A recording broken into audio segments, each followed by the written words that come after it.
A paz do Senhor Jesus, você está no canal Bíblia em Ação, né? Nessa feita nós iremos estar dando início ao que nós divulgamos nas nossas redes sociais, no Facebook, no Instagram, no WhatsApp, sobre a nova série que nós iremos estar dando, ou começando agora, falando sobre entendendo biblicamente a doutrina da predestinação. Vamos ler um texto, versículo da palavra de Deus para nós iniciarmos. Livro de Judas, e vamos estar lendo, como Judas só tem um capítulo, vamos estar lendo o versículo de número 3.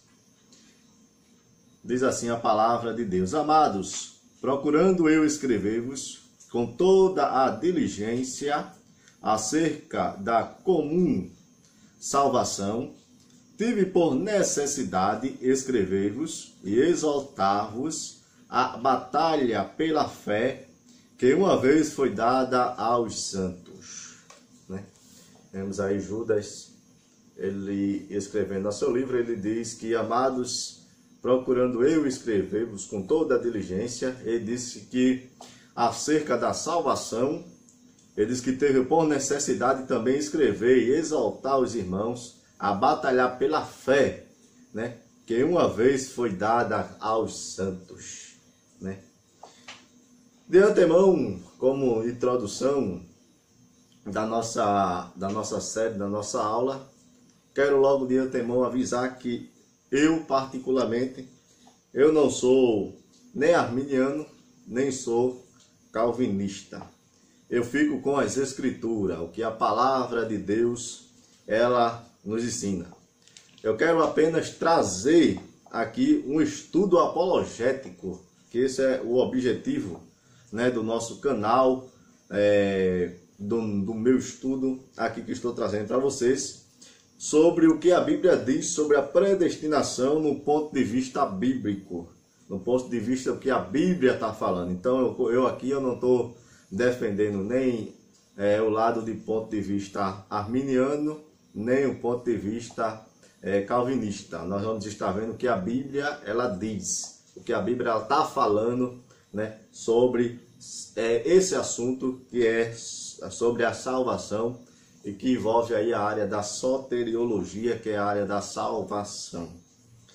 De antemão, nós podemos ver que para nós ter como uma introdução aqui, a palavra de Deus ela nos diz no livro de 1 Coríntios, capítulo 3 e o versículo 1, Paulo, ele diz que nós não podemos colocar outro fundamento, da nossa fé a não ser Cristo. Ele diz que Cristo, ele é o nosso fundamento, ele é o fundamento da fé cristã. Paulo, ele escrevendo o livro aos Coríntios, no capítulo de número 3, ele fala acerca disso, que o fundamento da fé cristã é Cristo. E nós não podemos colocar outro fundamento a não ser Cristo. Cristo, ele tem que ser o fundamento da nossa fé, Sempre tem que ser Cristo o fundamento da nossa fé. Então nós não podemos ter por fundamento da nossa fé homem algum, homem de maneira nenhuma, por mais que ele seja sábio, por mais que ele seja teólogo, um bom exegeta, um bom teólogo, um bom entendedor da palavra de Deus, mas a gente não pode ter homens como fundamento da nossa fé. O fundamento da nossa fé é Cristo. Cristo, ele é o fundamento da nossa fé, e Paulo diz que nós não podemos pôr outro fundamento a não ser Jesus Cristo. Então nós não podemos ter homem como fundamento da nossa fé, porque nós vemos que quando passamos deixar Cristo de lado e colocar uma pessoa como um fundamento da nossa fé, nós começamos a falhar, nós começamos muitas vezes entrar por caminhos que não é para andar e que a Bíblia não nos mostra, não nos ensina. Nós vemos isso que Paulo ele encontrou na igreja em Corinto. Havia este problema, que os irmãos haviam esquecido do fundamento, é por isso que Paulo ele fala que não podemos colocar outro fundamento a não ser Cristo, que na igreja de Corinto havia grupos, Quando nós começamos a ler o livro de Coríntios, capítulo 1, versículo 10 a 13, nós vemos que havia 4 grupos religiosos dentro da igreja, que seguia 4 pensamentos diferentes.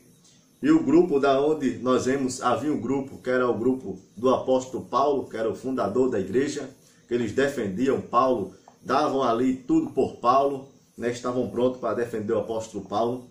Havia o grupo de Apolo, que era um bom teólogo, um pregador eloquente, conforme a Bíblia, a palavra de Deus diz. E havia aqueles que estavam do lado de Apolo. Havia aqueles que estavam do lado de Céfa, que era Pedro, né, que era apóstolo do Senhor Jesus, quem sabe até negando, né, a eficácia do apostolado de Paulo e dizendo que Pedro, ele foi o apóstolo que andou com Jesus e Paulo não andou, né? E acreditava no que Pedro dizia, não no que Paulo estava ensinando, não no que Apolo falava.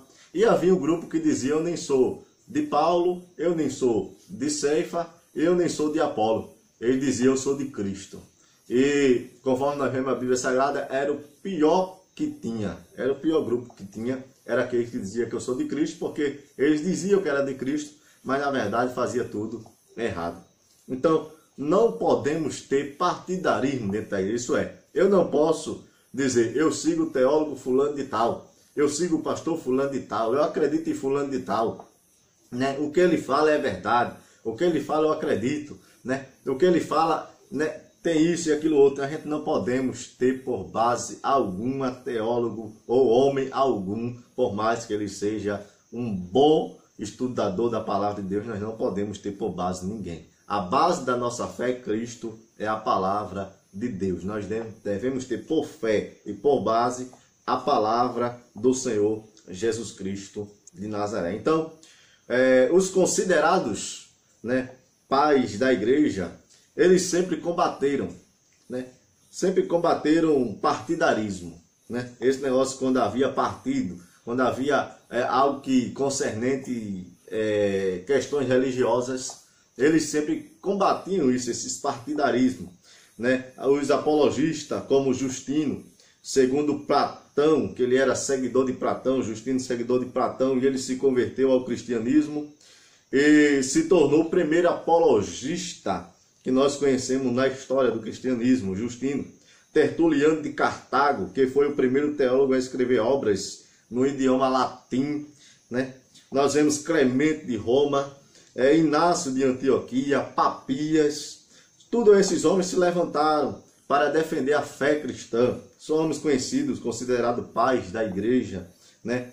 Policarpo, Teófilo, Aristételes, Cipriano, Orígenes, e daí etc. Outros e outros historiadores, homens, que creio que você já deve ter ouvido falar acerca deles, né? Que se levantaram para defender a fé que eles acreditavam, defender aquilo, seus fundamentos bíblicos. Era homem que se levantava para defender, né, a fé cristã. Então todos eles se levantaram para defender a fé pura, né, a Bíblia Sagrada, a fé genuína, aquilo que eles acreditavam. Porque sempre aparecia alguém, né? Sempre aparecia alguém com desvio doutrinário, sempre aparecia pessoas com aquela conversa diferente, com aquele desvio da Bíblia, algo que a Bíblia ela diz uma coisa e ele entende de outro jeito e vai desviando a palavra de Deus. Por isso, durante a história, se você for ver a história do cristianismo, né, nas nossas eras e tudo mais, aconteceu vários concílios. O que é concílio? São reuniões que haviam para resolver questões religiosas, né? E sempre houve na história, nós vamos falar durante o nosso estudo apologético aqui sobre alguns concílios que houve durante a história, né? As questões que foram debatidas, e sempre houve na história os concílios. Na Bíblia Sagrada, nós já vemos isso, quando nós começamos e encontramos vários concílios na Bíblia Sagrada. Por exemplo, quando nós começamos a ler o livro de Atos dos Apóstolos, nós encontramos 3 grandes concílios que houve, né? Na época ali, quando foi escrito o livro de Atos dos Apóstolos, onde Lucas relata os concílios que teve. O primeiro concílio que nós vemos foi o concílio que teve para eleger Matias em lugar de Judas, né? Que nós encontramos isso aí lá em Atos capítulo 1, versículo de número 1 a 26. Né? O segundo concílio que nós encontramos no livro de Atos dos Apóstolos está no capítulo 6 de Atos e o versículo 13 diante, da onde houve o concílio para eleger os diáconos da igreja, né? E houve o terceiro concílio, que esse terceiro concílio foi por causa de uma heresia que estava acontecendo dentro da igreja, da onde os judeus estavam querendo ali trazer para dentro do cristianismo algo que não cabia dentro do cristianismo, uma prática judaica trazendo para o cristianismo, que a Bíblia está totalmente reprovando do jeito que eles estavam ensinando. E nós encontramos esse concílio no capítulo 15 de Atos dos Apóstolos, onde quem foi o líder desse concílio foi Tiago, que liderou o concílio aqui. Então nós vemos que durante a história, isso não é novo, desde os tempos dos apóstolos, sempre houve concílio para debater, falar acerca da palavra de Deus, de questões religiosas que apareciam na época e que tinha que ser resolvida pela liderança daquela época. Então sempre houve os concílios. Então observe que desde os tempos, como eu já falei aqui, dos apóstolos, apareceram pessoas ensinando doutrinas contrárias do que a Bíblia ela diz. Às vezes por não entender o texto, o que o texto estava querendo falar, por muitas vezes ser novo convertido na igreja e querer ensinar algo que ele pensava que é desse jeito, mas não é. Como por exemplo, nós encontramos o concílio no capítulo 15 de Atos dos Apóstolos, que houve por causa da circuncisão, da onde os judeus novos convertidos queriam ensinar isso dentro do cristianismo aos irmãos novos convertidos, né?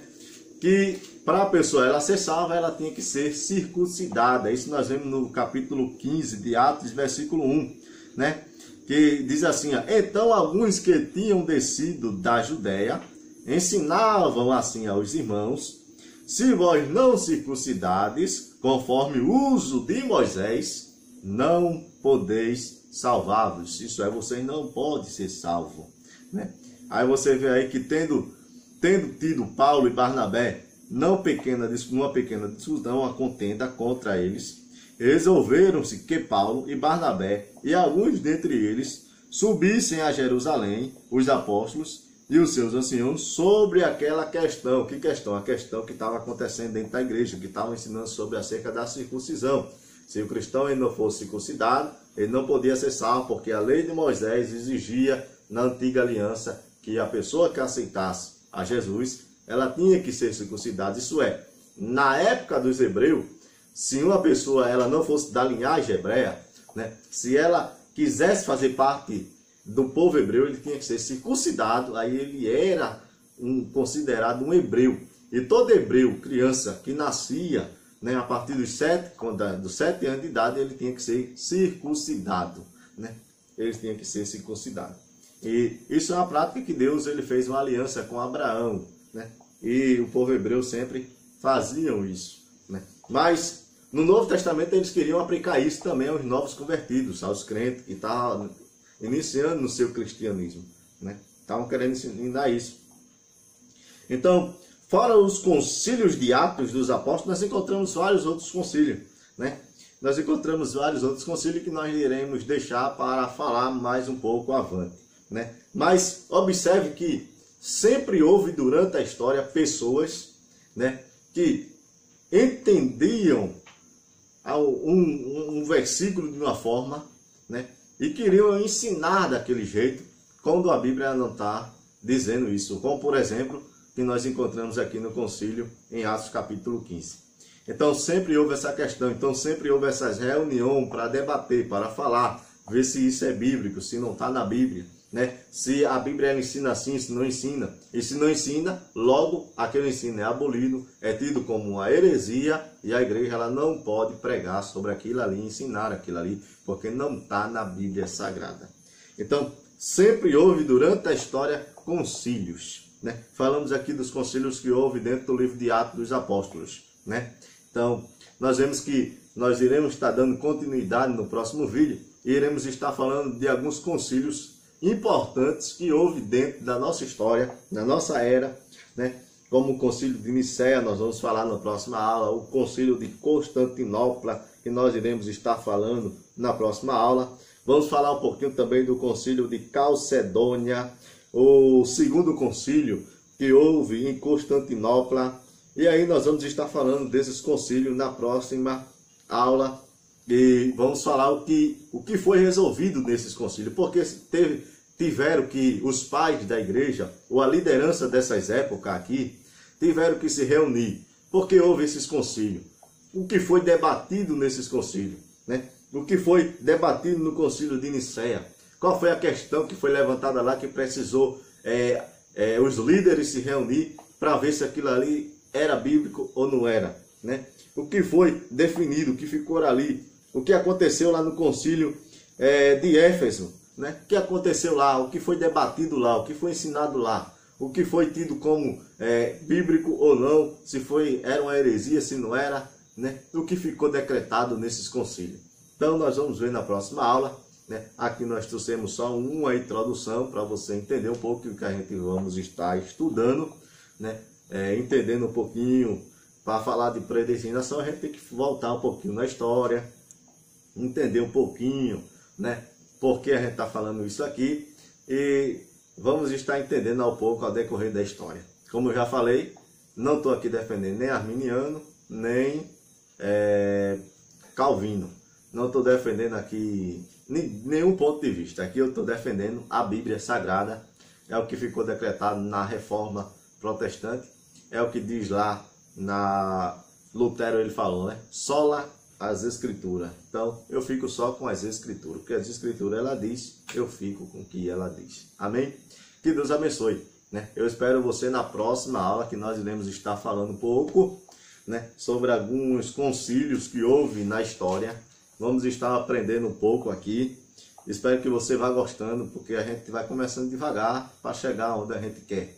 A gente precisa voltar um pouquinho na história para entender lá na frente o que a gente está falando, né? Se tem base bíblica ou não. Então, eu aguardo você na próxima aula. Divulgue para os outros, né? Deixe seu comentário se você